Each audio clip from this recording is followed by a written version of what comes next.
Salut à tous, c'est Alex. Pour cet épisode 4, on va parler des dump valves. À quoi sert une dump valve? Une dump valve, dans un premier temps, est un accessoire qui doit être positionné sur votre piping d'intercooleur entre ce dernier et votre pipe d'admission. Celui-ci vous permet tout simplement de rejeter le surplus de suralimentation directement dans l'atmosphère. Bien entendu, ça ne se fait pas par l'ordre du Saint-Esprit. La dump valve est composée de différents éléments. Vous avez dans un premier temps la flasque qui doit être impérativement soudée sur votre piping d'intercooleur, le corps qui est équipé de plusieurs ports d'expulsion.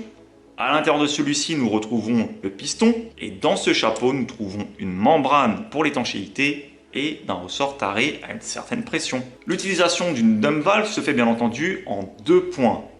Vous pouvez le faire d'un point mécanique grâce au port de dépression de part et d'autre du chapeau de celle-ci qui doit être connecté directement à la dépression de votre pipe d'admission.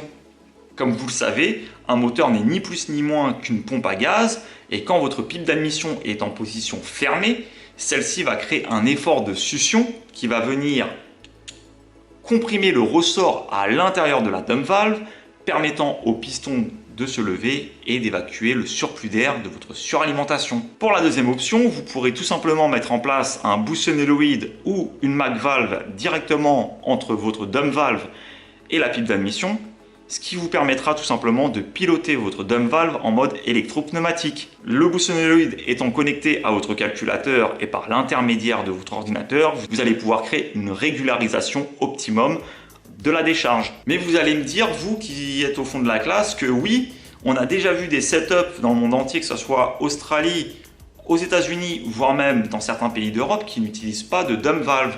Et là, je vous dis, bravo messieurs, vous avez l'œil. Pourquoi? Tout simplement parce que certains setups utilisent des turbos avec les deux dernières dénominations. Que ce soit le anti-surge ou le T51 Air Mode, ces turbos-là sont équipés d'évents autour des roues de compresseur d'admission du turbo, ce qui permet tout simplement de recracher le surplus d'air par l'admission et créer ce fameux bruit.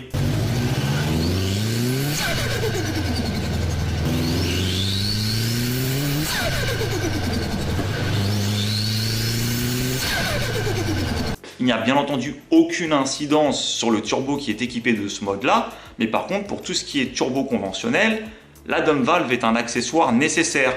Je dirais même plus un accessoire indispensable. En effet, les turbos qui sont conventionnels et non équipés d'un anti-surge ou d'un mode T51R risquent gros. Vous risquez tout simplement de créer une usure prématurée de celui-ci, de créer des avaries au niveau de votre système de suralimentation, d'avoir un problème avec votre papillon de pipe d'admission, voire même, dans les pires des cas, créer des dommages internes au niveau de votre moteur. Mais la dump valve, on peut la trouver sous différentes formes.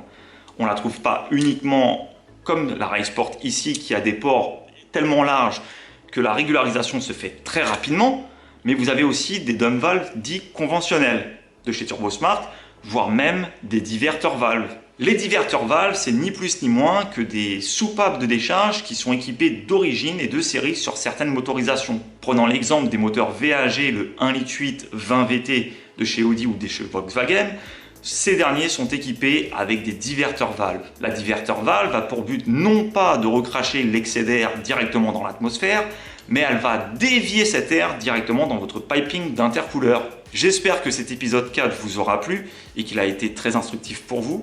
Pour ma part, je vous dis à bientôt pour l'épisode 5. C'était Alex. Ciao!